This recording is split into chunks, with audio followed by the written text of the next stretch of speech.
তোমার চোখ ভালো করবে আমার আল্লাহ। যদি তুমি আমার আল্লাহকে বিশ্বাস করো, আল্লাহর উপর যদি তুমি ঈমান আনো, কুফরি ছেড়ে দাও, শিরকি ছেড়ে দাও, তাহলে আমি আল্লাহর কাছে মুনাজাত করব। আমার আল্লাহর মুনাজাতের প্রতি যদি তোমার বিশ্বাস থাকে, ভরসা থাকে, আশা করি আল্লাহ তোমার চোখ ফিরাই দিবেন। এই প্রস্তাব দেওয়ার সঙ্গে সঙ্গে বাদশার এই বন্ধু সাথে সাথে বালকের হাতে হাত দিয়ে কালিমা পড়ে মুসলমান হয়ে যায়। বালক আল্লাহর কাছে দোয়া করেছেন, আল্লাহ আপনি তার চোখ ভালো করে দিন। বালক দোয়া করছেন, দোয়া করার সঙ্গে সঙ্গে আল্লাহ পাক রব্বুল আলামিন এই লোকটার চোখ ভালো করে দিয়েছেন। যখন চোখ ভালো হয়ে গেছে, আবার বাদশার দরবারে গিয়ে আগের মতন বসছে। বাদশা জিজ্ঞেস করে, তুমি কোথায় থেকে তোমার চোখ ফিরে পাইলা? কে তোমার চোখ ভালো করে দিয়েছে? এবার বাদশার বন্ধু বলে, আমার চোখ ভালো করে দিয়েছেন আল্লাহ। এবার বাচ্চা জিজ্ঞেস করে, আলাকা রব্বুন গায়রি, আমি ব্যতীত তোমার কি আরো কোন রব আছে কিনা? বলুন তো আমাদের রব কে? বাচ্চার বন্ধু বলে, বাদশা রব্বি ওয়া রব্বুকা আল্লাহ, রব্বি ওয়া রব্বুকা আল্লাহ। শুনেন বাদশা, আমার রব আল্লাহ, আপনার রব আল্লাহ। দুনিয়ার কোন বিজ্ঞান, দুনিয়ার কোন ব্যক্তি, ডাক্তার আমার চোখ দেওয়ার ক্ষমতা রাখে না। আমি আল্লাহকে বিশ্বাস করেছি, আমার আল্লাহ আমার চোখ ফিরাই দিয়েছেন। এই জন্য আমি আল্লাহকে মানছি, আল্লাহকে ধরছি। দুনিয়ার কোন তন্ত্র মন্ত্রের পিছনে আমি আল্লাহকে ছাড়বো না, আমার ঈমান বিসর্জন দিতে পারবো না। जन्नत दोज़ख से या रब क्या करो, जन्नत दोज़ख से या रब क्या करो, आरज़ू है मैं तुझे देखा करो, आरज़ू है मैं तुझे देखा करो,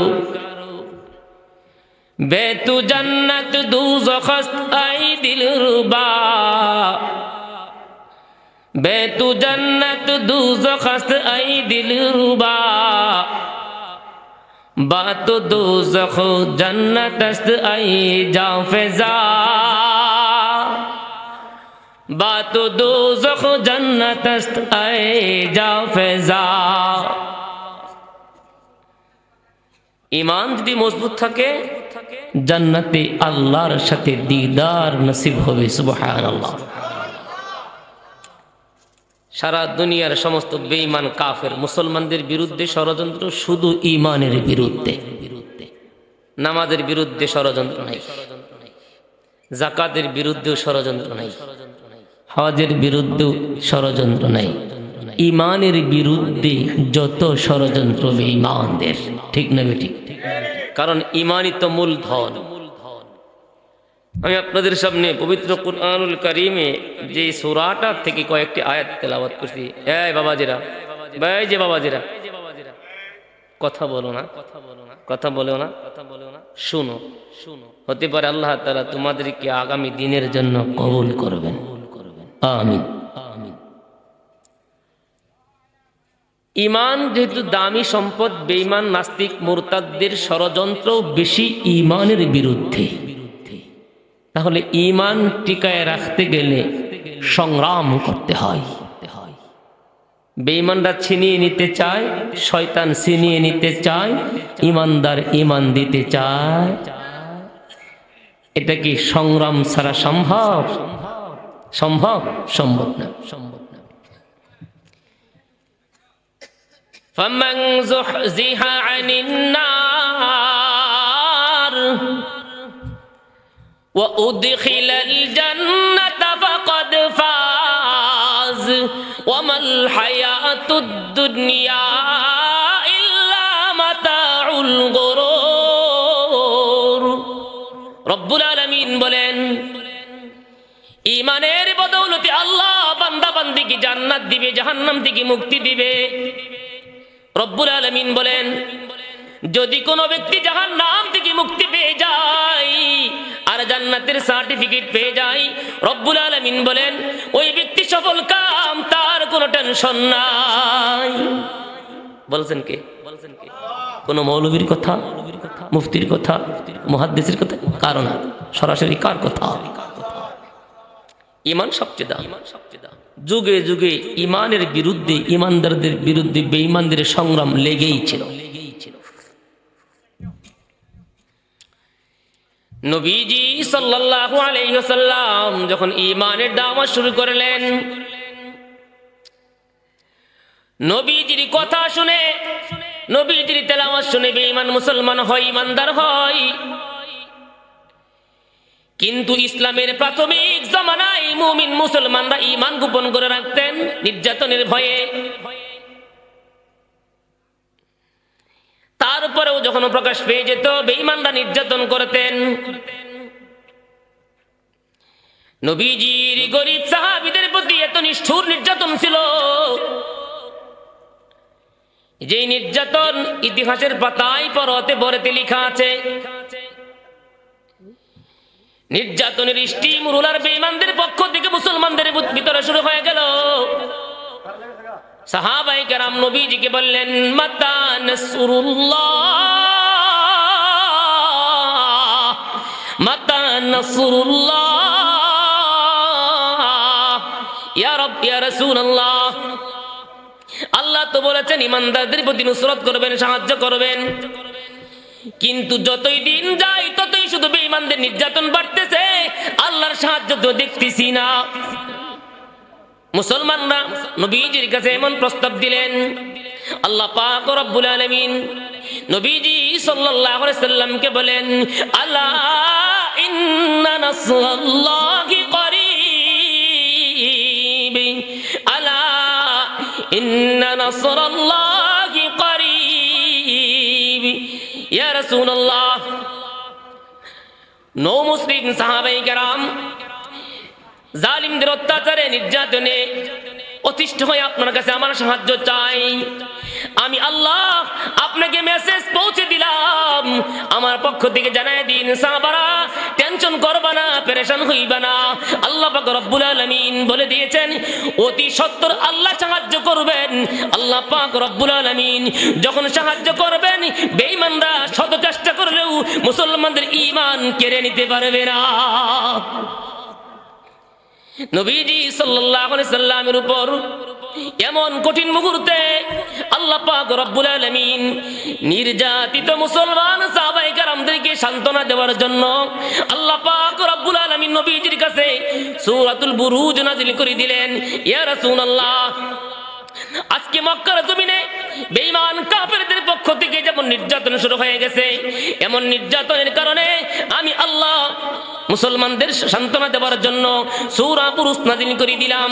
শুধু আজকের জামানার জন্য নয়, ১৫০০ বছর পূর্বের জামানার জন্য নয়, কিয়ামত পর্যন্ত যখনই কোনো ব্যক্তি, কোনো জালিম, কোনো বেঈমান, কোনো নাস্তিক, কোনো কাফের, নাস্তিক, মুরতাদ মুমিনের ঈমান নিয়ে টানাটানি করবে, আল্লাহ পাক রব্বুল আলামিন মেসেজ দিয়েছেন, যখন তোমরা বিচলিত হয়ে যাইবা না, বিচলিত হয়ে যাইবা না, ভয় পাইবা না, আমি আল্লাহ তোমাদেরকে সান্ত্বনা দিয়ে দিলাম।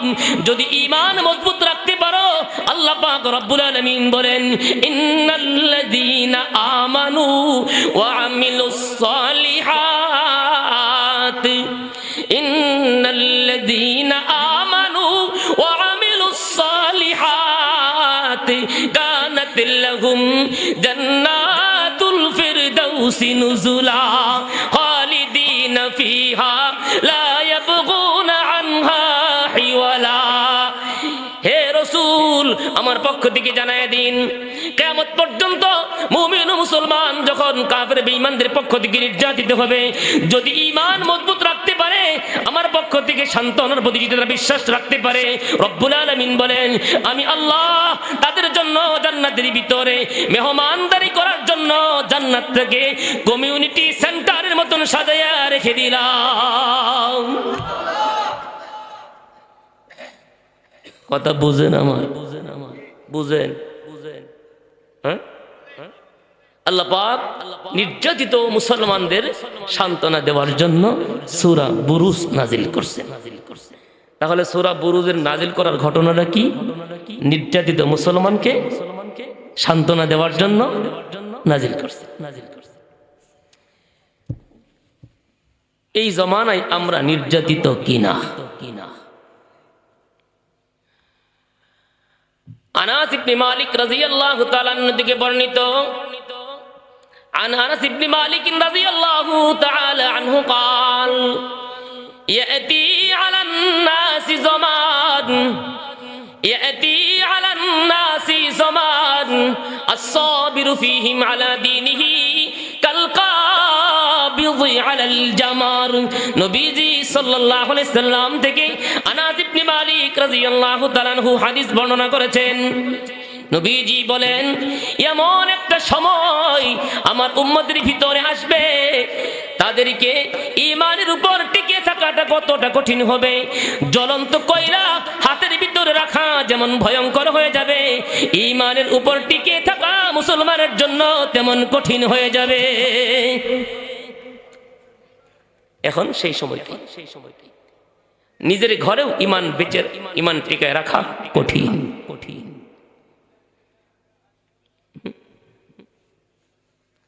এই জন্য ঈমান সবচেয়ে দামি। ঈমানের উপর যদি কোনো ব্যক্তি বাউন্ডারি না লাগায়, ঈমানের প্রতি কোনো ব্যক্তি যদি সচেতন না থাকে, তাহলে সেই ব্যক্তির অজান্তেই বেঈমান হয়ে যায়। এই এই এই দাঁড়ান দাঁড়ান দাঁড়ান, সমস্যা আমার দিকে তাকায় বয়ান শুনতে হবে। কষ্ট লাগলে কি ঘুমান? আমি যে কথা বলতেছি আমি বুঝতেছি আমার 12টা বাজতেছে, এত কষ্ট করে কথা বলতেছি কেন? কেন কথা বলতেছি? দুনিয়াতে সবচেয়ে কঠিন কাজ হলো কথা বলা। এখানে বসলেই কথা আসে না, রব যদি উপর থেকে না ঢেলে দেয়। আমি বুঝতেছি আমার শরীর কেমন কাঁপতেছে। আজকে শুনছেন কিছুক্ষণ, কালকে সারাদিন সে গায়ে ঘুমাইবেন, আপনার তো কাজ নাই। আমাদের তো প্রত্যেক রাত্রে ঘুরতে হয়।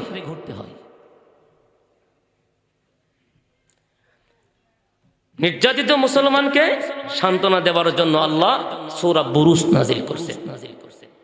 সূরা বুরুজের ভিতরে আল্লাহ পাক রব্বুল আলামিন প্রথম 3টা আয়াতে 4টা বিষয়ের কসম করেছেন। বুঝে দেখলে বলুন, সূরা বুরুজের ভিতরে আল্লাহ কয়টা কসম করছেন? আওয়াজ দেন, কয়টা? কয় আয়াতে? প্রথম আয়াতে একটি, দ্বিতীয় আয়াতে আরেকটি, তৃতীয় আয়াতে আরো 2টি, মোট 3টি আয়াতে 4টি কসম করেছেন আল্লাহ একটা কথা বলার জন্য। মানুষ কসম করে কখন? যখন তার কথার ভিতরে সত্য মিথ্যার সম্ভাবনা উভয়টাই থাকে, ঠিক না? মানুষ কসম করে কেন? তার কথার দৃঢ়তা বোঝানোর জন্য। আমার কথাটা তার কাছে গ্রহণযোগ্য নাও হতে পারে, এই দুর্বলতা থাকার কারণে তো মানুষ কসম করে। আল্লাহর কথার ভিতরে এমন কোন সন্দেহ আছে? বলেন, আল্লাহর কথার কোন দুর্বলতা আছে? লা তাবদীলা লিকালিমাতিল্লাহ, লা তাবদীলা লিকালিমাতিল্লাহ। আল্লাহর কথার তো কোনো পরিবর্তন নাই। লা ইয়াতিহিল বাতিলু মিন বাইনি ইয়াদাইহি ওয়ালা মিন খালফি তানজিলুম মিন হাকিমিন হামিদ। আল্লাহর কথার তো ডানে বামে সামনে পিছনে কোনো দিক দিয়ে তো বাতিল মিথ্যা মিশ্রণ হতে পারে না। তারপরেও আল্লাহ পাক রব্বুল আলামিন বিভিন্ন সূরাতে বিভিন্ন জায়গায় কেন কসম করলেন? কসম করার উদ্দেশ্য হলো, কসমটা মূল উদ্দেশ্য নয়, কসমের পরে যেই বক্তব্য দিবেন আল্লাহ, সেই বক্তব্যের গুরুত্ব বোঝানোর জন্য আল্লাহ পাক কখনো কখনো কসম করে মানুষকে একটা কঠিন বক্তব্য দিয়েছেন। কসমটা মূল উদ্দেশ্য নয়, কসমটার পরে যেই বক্তব্য সেটা মূল উদ্দেশ্য। কসমের পরে আল্লাহ পাক কোন বক্তব্য দিয়েছেন? ওই বক্তব্যটা হলো সামনের একটা আয়াত, ওই আয়াতটা এখন আমরা আগে শুনবো। والسماء ذات البروج واليوم الموعود وشاهد ومشهود قتل أصحاب الأخدود প্রথম 3 আয়াতে আল্লাহ কসম করছেন চারটা কসম করার পরে যেটা মূল বক্তব্য সেটা হলো চতুর্থ নম্বর আয়াত। কয় নম্বর আয়াত? রব্বুল আলামিন বলেন, আমি আল্লাহ সূরা বুরুজের শুরুতে 4টা কসম করলাম। কসম করার পরে আল্লাহ পাক রব্বুল আলামিন একটা বক্তব্য দিয়েছেন, কুতিলা আসহাবুল উখদুদ আন-নারি যাতিল ওয়াকুদ। রব্বুল আলামিন বলেন, আমি আল্লাহ 4টি কসম করে বললাম, গর্তওয়ালারা ধ্বংস, গর্তওয়ালাদের উপর অভিশাপ, গর্তওয়ালারা জাহান্নামী, কোনো সন্দেহ নাই। আল্লাহ কি বলছেন? গর্তওয়ালারা অভিশপ্ত, গর্তওয়ালারা ধ্বংস প্রাপ্ত, গর্তওয়ালারা জাহান্নামী। এই কথাটাই আমাদের মূল বক্তব্য। অতিলা ধ্বংস, শাস্তিপ্রাপ্ত, জাহান্নামী। আসহাবুল উখদুদ, আসহাব মানে ওয়ালা, উখদুদ মানে গর্ত সমূহ। গর্তওয়ালার উপর আল্লাহ পাকের গজব। কি বুঝলেন এটার অর্থ? কোন গর্ত? হযরত নবীজি সাল্লাল্লাহু আলাইহি ওয়াসাল্লামের জন্মের 70 বছর পূর্বের একটা ঘটনা আল্লাহ এই সূরার ভিতরে আলোচনা করেছেন। নবীর জন্মের কত বছর আগে? 70 বছর আগে। ওই ঘটনাটা আলোচনা করে আল্লাহ আমাদেরকে সান্ত্বনা দিয়েছেন। তাহলে সেই ঘটনাটা শোনা দরকার। তো শুধু ঘটনা নয়, এটা তাফসীরে নির্ভরযোগ্য ঘটনা। আল্লাহ পাক সূরা বুরুজ আলোচনা করছেন। নবীজির জন্মের 70 বছর পূর্বে তখন তো কোন নবী ছিল না। ঈসা নবীর 600 বছর পরে আল্লাহর নবী দুনিয়াতে আসছেন। কিন্তু নবীজি নবুয়ত প্রাপ্তির আগ পর্যন্ত ঈসা নবীর ধর্ম সত্য ধর্ম ছিল, আসমানি ধর্ম ছিল। যদিও খ্রিস্টানরা তারা তাদের মন মতো পরিবর্তন করেছে, সংযোজন বিয়োজন করেছে, সেটা ভিন্ন কথা। কিন্তু নবীর ওহী প্রাপ্ত হওয়ার আগ পর্যন্ত ঈসা নবীর ধর্ম, ঈসাই ধর্ম, আসমানি ধর্ম, সঠিক ধর্ম, সত্য ধর্ম ছিল। যেহেতু দীর্ঘ সময়ের ভিতরে কোনো নবীর আগমন পৃথিবীতে ছিল না, সেজন্য তখনকার জমানার অনেক মানুষ নিজেদেরকে খোদা দাবি করত। নাউযু বিল্লাহি মিন শাররি যালিক। তো নবীর জন্মের 70 বছর পূর্বে ইয়ামান দেশের নাজরান এলাকা এক বাদশাহ, তার নাম ছিল ইউসুফ জুনওয়াস ইবনে শারজিল। তার নাম ইউসুফ জুনওয়াস ইবনে শারজিল। ইউসুফ নাম শুনলে কি মনে হয়? মুসলমান না বেঈমান? বলেন, নাম শুনলে কি মনে হয়? নাম শুনলে বোঝা যায় মুসলমান। কিন্তু এই লোকটা ছিল একটা টাটকা কাফের, মুশরিক। শুধু মুশরিক নয়, সে নিজেকে খোদা দাবি করেছিল। বলেন না নাউযু বিল্লাহ। নামে তো কি বোঝা যায়? মুসলমান। সে ছিল নাজরান এলাকার বাদশাহ। তৎকালীন সময়ে বাদশাহরা রাজত্ব পরিচালনা করতে গিয়া কিছু জাদুকরদেরকে সাথে রাখত। জাদুকরদের মাধ্যমে রাষ্ট্র পরিচালনা করত। বর্তমান সময়েও তো যারা রাষ্ট্র পরিচালনা করে তাদের কত দল থাকে, কত লীগ থাকে, থাকে কি থাকে না। ওই জমানার রাষ্ট্রপ্রধান, ওই জমানার রাষ্ট্রপতি মুশরিক খোদাদ্রোহী ইউসুফ জুনওয়াস ইবনে শারজিল, সে তার রাষ্ট্র পরিচালনা করার জন্য একটা জাদুকর তার সাথে রাখছিল।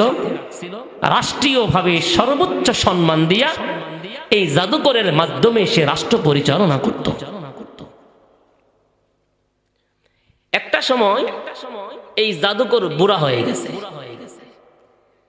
জাদুকর তখন বাদশার কাছে প্রস্তাব দিয়েছে, বাদশা মশাই, আমি তো বৃদ্ধ হয়ে গেছি, আমার মনে হয় অন্তিম সময় খুব নিকটবর্তী। একজন অত্যন্ত বিচক্ষণ বুদ্ধিমান একটা ছেলে আমার কাছে দেন, যাতে করে আমি তাকে জাদুবিদ্যা শিখায়া আমার উত্তরাধিকারী বানায় যেতে পারি। সে পরবর্তীতে আমার পরে আপনার রাজ্যের সহযোগিতা করবে। বলেন না নাউযুবিল্লাহ। জাদু কিন্তু সত্য। নবীজিকেও জাদু করেছিল ইহুদিরা। তো বাদশাহ এই পরামর্শ শোনার পরে কবুল করছে।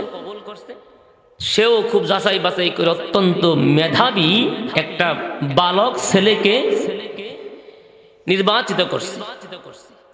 বালক ছেলেকে দায়িত্ব দিয়েছে, তুমি প্রতিদিন ওই জাদুকরের আস্তানায় যাইবা, সেখানে গিয়া গিয়া জাদুবিদ্যা শিখবা, সেখানে গিয়া জাদুবিদ্যা শিখবা। এই ঘটনাটা ইমাম তিরমিজি রহমতুল্লাহ আলাইহি তিরমিজি শরীফের লম্বা একটা হাদিসের রেফারেন্সে আলোচনা করেছেন। এটা হাদিস। তো বাদশাহ জুনওয়াস, ইউসুফ জুনওয়াস বলছে বাচ্চাকে, ওই জায়গায় জাদুকরের আস্তানা আছে, তার কাছে গিয়া তুমি জাদুবিদ্যা শিখবা, যাতে করে পরবর্তীতে তুমি পরিপূর্ণ জাদুকর হইতে পারো। তো যে জায়গায় জাদুবিদ্যা শিখতে যায়, যাতায়াতের আসার পথে রাস্তার কিনারায় ওই জমানার ঈসাই ধর্মের একজন বড় আল্লাহর ওলি ছিলেন, রাহিব পাদ্রী, যিনি সেই রাস্তার কিনারায় বসে বসে আল্লাহর জিকির করেন, আসমানি ধর্ম ঈসাই ধর্মের উপর আমল করেন। সুবহানাল্লাহ। এটা সেই বাদশা জানে না। এই আল্লাহর ওলি তার খানকায় বসে বসে ঐশী ধর্ম পালন করেন। এই বাদশাহ এর খবর জানে না। এই বালক যখন প্রতিদিন সেই আল্লাহর ওলির খানকা আস্তানা পার হয়ে জাদুকরের দরবারে যায়, আসা যাবার পথে তার মনে মনে ভালো লাগছে যে আল্লাহর ওলি রাহেব কি বলে কি করে এটাও দেখতাম। সুবহানাল্লাহ। তো একদিন রাহেবের দরবারে বসছে, অলির দরবারে। তো অলির দরবারে বসার পরে আল্লাহর অলি এই বাচ্চাকে আসমানি ধর্মের শিক্ষা দেয়, দাওয়াত দেয়। সুবহানাল্লাহ। এখান থেকে আবার জাদুকরের কাছে যায়, জাদুকর কুফরি শিরিকি শিক্ষা দেয়। নাউযুবিল্লাহ। জাদুকরের কাছে যখন যাই, যেতে একটু টাইম লেট হয়ে যায়, জাদুকর মারে। আবার ওখান থেকে বাড়িতে ফিরে আসে, এখানেও বাড়ির মানুষ মারে। দেরি হয় কেন? প্রাইভেটে আসা যাওয়া করলে কি 2 ঘন্টা লাগে, 1 ঘন্টা, প্রাইভেট 10। এই বালককেও এই জাদুকর জিজ্ঞেস করে দেরি হয় কেন? তো এই বালক বেকায়দায় পড়ছে। আল্লাহর ওলি রাহেবকে বলছেন, আল্লাহর ওলি বড় বিপদ আছে, বাড়িতে গেলে দে মায়ের, দেরি হয়েছে কেন? জাদুকরের কাছে গেলে সেও দে মায়ের, দেরি হয়েছে কেন? করব কি? আল্লাহর ওলি বলছে, তুমি বলবা রাস্তায় দেরি হয়ে গেছে। সুবহানাল্লাহ। আসলে তো রাস্তায় দেরি হয়েছে। সত্য না মিথ্যা কথা? সত্য কথা। এভাবে আল্লাহর ওলির কাছে গিয়ে আসমানি কালাম শিক্ষা করে, আসমানি ধর্ম বুঝে, আর সাহেরের কাছে, জাদুকরের কাছে গিয়া কুফরি শিরিকি শিখে।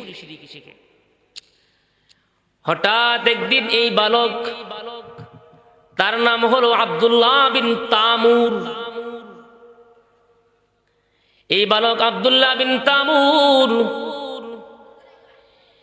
আল্লাহর ওলির দরবারে যেতে যেতে সে আসমানি অনেক ধর্ম শিখে ফেলছেন। সুবহানাল্লাহ। আসমানি কালামের অনেক কিছু শিখে ফেলছেন। জাদুকরের কাছে যাই, সেখানেও কিছু শিখছেন। এই আব্দুল্লাহ বিন তামুর হঠাৎ একদিন তিনি রাস্তা দিয়ে যাচ্ছেন।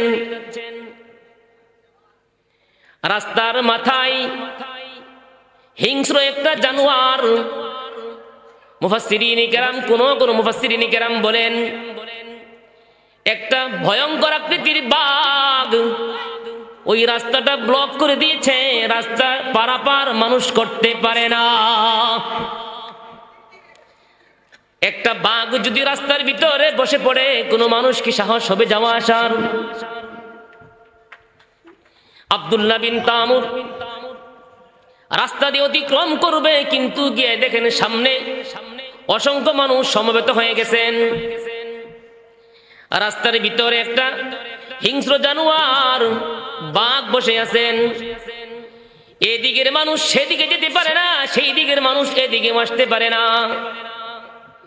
এবার আব্দুল্লাহ বিন তামুর চিন্তা করলেন, আমি আল্লাহর ওলি রাগেবের কাছে যাই, আসমানি ধর্মের শিক্ষা গ্রহণ করেছি, আমি জাদুকরের কাছে যাই, তার কাছ থেকে জাদুবিদ্যা শিক্ষা গ্রহণ করেছি। এখন আমি পরীক্ষা করে দেখব কার ধর্ম সত্য, এবার প্রমাণ হয়ে যাবে। আব্দুল্লাহ বিন তামুর ছোট্ট একটা ইট নিয়া আব্দুল্লাহ বিন তামুর এই ছোট্ট একটা পাথরের ঢিলা এইটা নিয়ে শুধু বলছে, আল্লাহ যদি এই রাহেব আল্লাহর ওলির ধর্ম সত্য হয়, এই ছোট্ট পাথর নিক্ষেপ করার সঙ্গে সঙ্গে যেন এই বাঘটা এখানে মারা যায়। ছোট্ট একটা পাথর দিয়ে কি বাঘ মারা যাবে? বাঘ মারা যাবে না। কিন্তু যখন আল্লাহর নাম নিয়ে ছোট্ট একটা পাথর নিক্ষেপ করে দিয়েছে, পাথরটা বাঘের শরীরে গিয়ে পড়তে দেরি হয়েছে, বাঘটা দুনিয়া থেকে বিদায় হইতে দেরি হয় নাই। সুবহানাল্লাহ। আব্দুল্লাহ বিন তামুর এবার বুঝে ফেলছেন সত্যিকার অর্থে সত্য ধর্ম হলো রাহিবের ধর্ম, সত্য ধর্ম হলো আল্লাহর ওলির ধর্ম, জাদুকরের ধর্ম শিক্ষাবিদ্যা সত্য ধর্ম নয়। এবার এই আব্দুল্লাহ বিন তামুরের বুজুর্গি মানুষের মুখে মুখে বিভিন্ন এলাকায় প্রচলিত হয়ে গেছে, এত বড় আল্লাহর ওলি হয়ে গেছে। এক কথা দুই কথা, এক জবান দুই জবান, এমন প্রচার হইতে হতে রাজ দরবার পর্যন্ত সেই খবর পৌঁছে গেছে।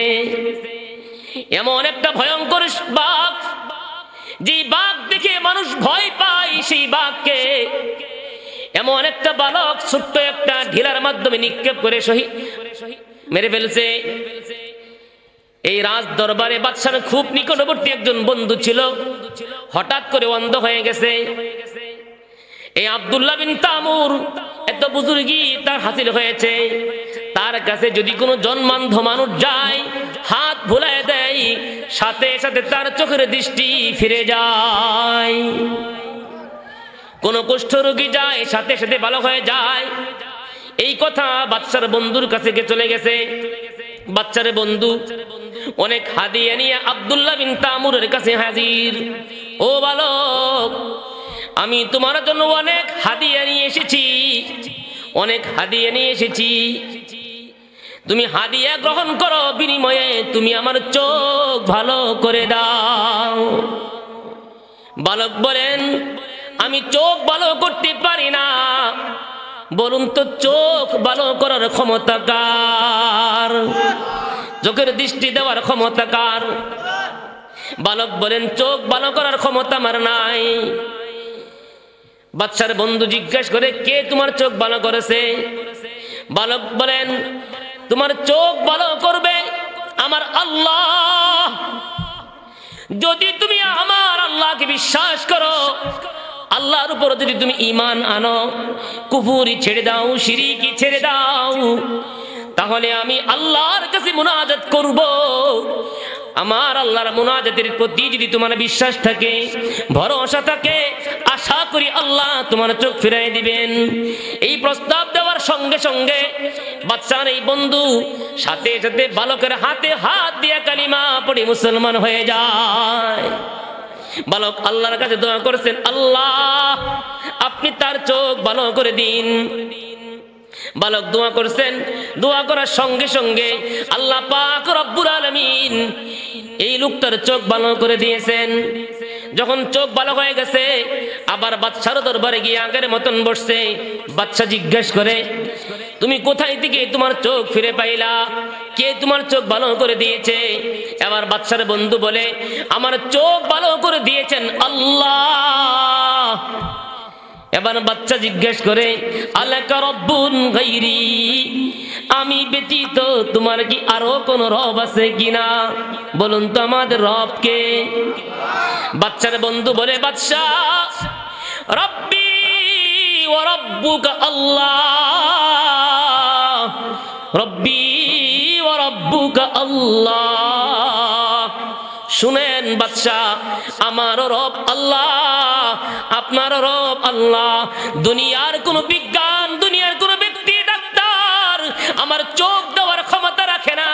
আমি আল্লাহকে বিশ্বাস করেছি, আমার আল্লাহ আমার চোখ ফিরাই দিয়েছেন।